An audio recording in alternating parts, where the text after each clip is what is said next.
अस्सलाम वालेकुम दोस्तों, आज हम बना रहे हैं पसंदे, जिसे हम चाप भी कहते हैं, लेकिन ये हड्डी वाला नहीं है, सादा है। और इसे हमने अच्छे से कट करके चपटा कर लिया है, कूट कर। ये 3 पाव तकरीबन हमारे पास चाप है, जिसे हम नमक, अदरक लहसुन का पेस्ट और प्याज का पेस्ट डालकर सिर्फ 80% गला कर लेने वाले हैं, क्योंकि बाकी की कसर हम लोग पकाने में, तलने में, भूनने में लगाने वाले हैं।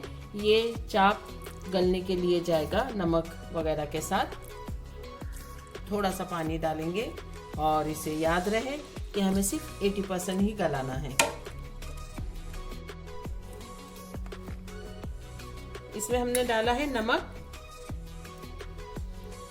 एक अदरक लहसुन का पेस्ट, एक चम्मच, 1 चम्मच अदरक लहसुन का पेस्ट जो है अलग अलग पिसा हुआ। थोड़ा सा पानी डाल के हम इसे गलने के लिए रखने वाले हैं। साथ ही हम इसमें डाल रहे हैं प्याज का पेस्ट।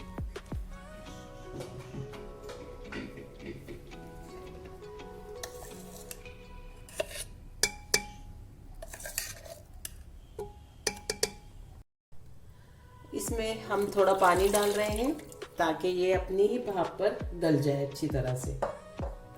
दोस्तों, अब हम इसमें मसाला पीसना है ग्रेवी के लिए, जिसके लिए हमने लिया है हरा धनिया, क्योंकि 3 पाव हमारा गोश्त है, इसके लिए काफ़ी सारा मसाला लगने वाला है।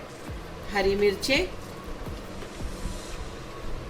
अदरक लहसुन का पेस्ट, पहले हमने गोश्त के गलने में भी डाला था और अब मसाले में भी पड़ेगा। और साथ ही ये प्याज जो काट कर इसमें डाली जाएगी और एक साथ हम इसे पीस कर ले लेंगे। जैसा कि आपको बताया गया था, हमने मसाले पीस लिए हैं, अच्छे बारीक पीसे हैं। अब इसमें 1 प्याला मलाई मिलाने वाले हैं और 1 प्याला दही मिलाने वाले हैं। इसके साथ ही इसमें जाएंगे कुछ मसाले, जो कि हम आपको स्टेप बाय स्टेप बताते जाएंगे। दही को भी हम मिक्सर में से फिरा के ले लेंगे। साथ ही इसके हम डाल रहे हैं ये मलाई भी इसमें, ताकि अच्छा थिक फ्लेवर आए। आप चाहे तो इसमें 1 मुट्ठी बादाम या काजू भी डाल सकते हैं, लेकिन मैं काफ़ी मलाई डाल रही हूँ, इसलिए मैं बादाम या काजू अवॉइड कर रही हूँ।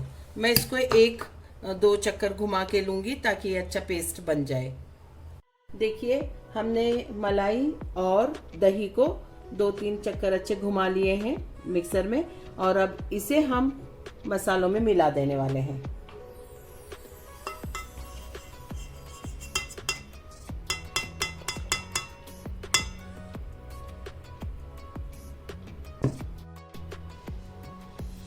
साथ ही इसमें मिलाएंगे हम 2 चम्मच गरम मसाला। ये होममेड है और तमाम मसाला जात मिलाकर भूनकर बनाए गए हैं। थोड़ा सा जीरा पाउडर,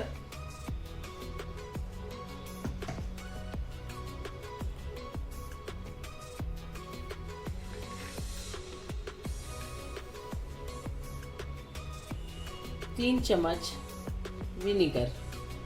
अगर विनीगर नहीं है तो आप 1 नींबू का रस निचोड़कर इसमें डाल सकते हैं। इसे अच्छा सा पेस्ट बना लेंगे चम्मच से हिलाकर। चाप हमारे 90% गल चुके हैं, और जिसे हम पसंदे भी कहते हैं, इन चाप को गले हुए हम इस मसाले में मिला रहे हैं। और तकरीबन इसे आधा घंटे तक हम इसी में ही शामिल अच्छी तरह से मैरिनेट होने के लिए रखेंगे, ताकि मसालों का इसमें जायका अच्छी तरह से चला जाए। और आपको पता है, हमने इसमें सिर्फ गोश्त गलने के लिए नमक डाला था, अभी मसालों का नमक इसमें और पड़ेगा।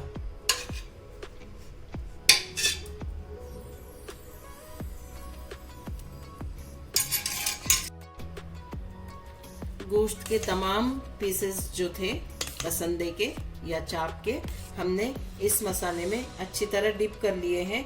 अब हम इसे आधे घंटे के लिए मैरिनेट होने के लिए छोड़ देते हैं।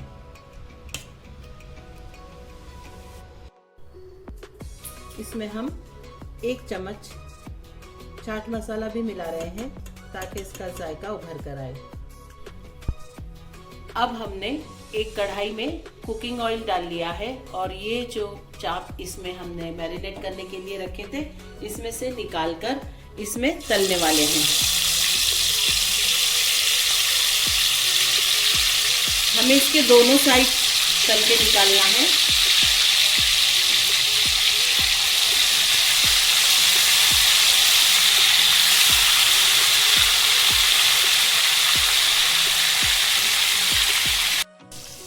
हमें इन चाप को उस वक्त तक तलना है जब तक कि पीछे इस तरह से निशान ना आ जाए। अब हम इसे पलट रहे हैं ताकि इसके दूसरी तरफ भी अच्छी तरह से तलकर सिक जाए और हमें ऐसे निशानात मिले, क्योंकि इस डिश की खूबी यही है कि ये तले हुए निशानात अच्छी तरह से नज़र आना चाहिए पकने के बाद भी। तो हम इसे पलट रहे हैं और दूसरी तरफ भी सेक रहे हैं जब तक कि हमारे पसंदे या चाप तल रहे हैं। हम यहाँ पर मसाले की तैयारी करते हैं। ये बचा हुआ मसाला हम इसमें डालेंगे। ऑयल हमने गरम कर लिया है ताकि हमारा वक्त बच जाए।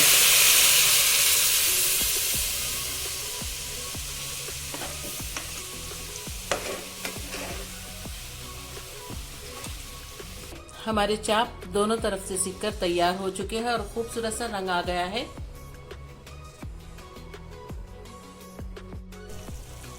ग्रेवी हमारी भुन रही है। इसमें हम अब इस वक्त डाल रहे हैं काली मिर्च का पाउडर और सफ़ेद मिर्च का पाउडर, दोनों मिक्स हैं। और साथ ही हम इसमें डालेंगे थोड़ी सी कसूरी मेथी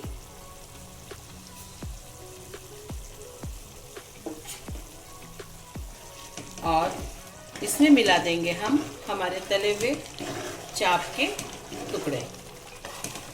काफ़ी अच्छा भुनने लगा है। ग्रेवी तैयार होने के लिए थोड़ी देर बाकी है। इस वक्त हम इसमें मिला रहे हैं हमारे चाप।